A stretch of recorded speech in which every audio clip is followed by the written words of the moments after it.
ஏய் ஃப்ரெண்ட்ஸ், நம்ம பீட்டாவை எடுத்துட்டு ஊட்டிக்கே வந்துட்டோம். ஏன் வந்தேன்னு தானே கேட்குறீங்க? அன்னைக்கு ஒரு நாள் நம்ம பீட்டாவுக்கு ஃபுட்டு போடும்போது சம்மர் ரொம்ப ஹாட்டாக இருக்கு, என்னை ஊட்டிக்கு கூட்டிட்டு போன சொல்கிறான். பக்கத்தில் ஏதாச்சும் குளத்துக்கு போகலாமான்னு கேட்டால் அதெல்லாம் வேண்டாமா, ஊட்டிக்கு தான் போகணுமா. பயப்புள்ள கேட்டுட்டான், போகலாம் வாங்க. ஒரு வழியாக பொட்டியை கட்டிட்டு கிளம்பியாச்சு. இங்கே பாருங்களேன், வண்டியை எடுத்ததும் நம்ம பீட்டா செம குஷி ஆயிட்டான். உண்மையை சொல்லணும்னா எனக்கும் லாங் டிரைவ் ரொம்ப பிடிக்கும்.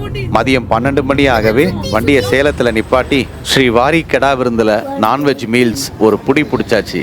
பாருங்களேன், இவனுக்கும் பசிக்குது போல. இப்போ ஒன்றும் பண்ண முடியாது. திரும்ப வண்டியை ஒரு 4 மணிக்கு நிப்பாட்டி ஒரு வயல்ல கொஞ்ச நேரம் இயற்கை காத்து வாங்கிட்டு நம்ம பீட்டாக்கு வயல் தண்ணியை ஆட் பண்ணா பாருங்களேன், வயல்லையே போறேன்னு சொல்றான். அது எப்படி விடுவேன் ஊட்டிக்கு போகாம? திரும்ப வண்டியை ஒரு அழுத்தி பார்த்தா இங்க பாருங்களேன், ஊட்டி 72 கிலோமீட்டர்ஸ்னு காட்டுது. அந்த வேலை நமக்கு யாரா கேட்டை போட்டதுன்னு பார்த்தா நம்ம ஊட்டி சிக்குபுக்கு ரயில் போகுது. அப்படியே வழியில சில குரங்குகளை பார்த்துட்டு மலை அழகையும் ரசிச்சுட்டே ஊட்டி வந்தாச்சு. காலையில இங்க பாருங்களேன், நைட்டு குளிர்ல ரூம் கண்ணாடியில பனியே இருக்கு. நம்ம பீட்டாவும் எப்படி இருக்குன்னு பார்த்தா இங்க பாருங்களேன், செம்ம ஹாப்பியா பபுள்னஸ் கட்டி ரெடி ஆயிட்டாப்ல. குசும்பு தானே இவனுக்கு. ஃப்ரெண்ட்ஸ், சம்மருக்கு நீங்களும் ஃபேமிலியா ஒரு ட்ரிப் பிளான் பண்ணுங்க, நல்லா இருக்கும். தேங்க்ஸ் ஃபார் வாட்சிங்.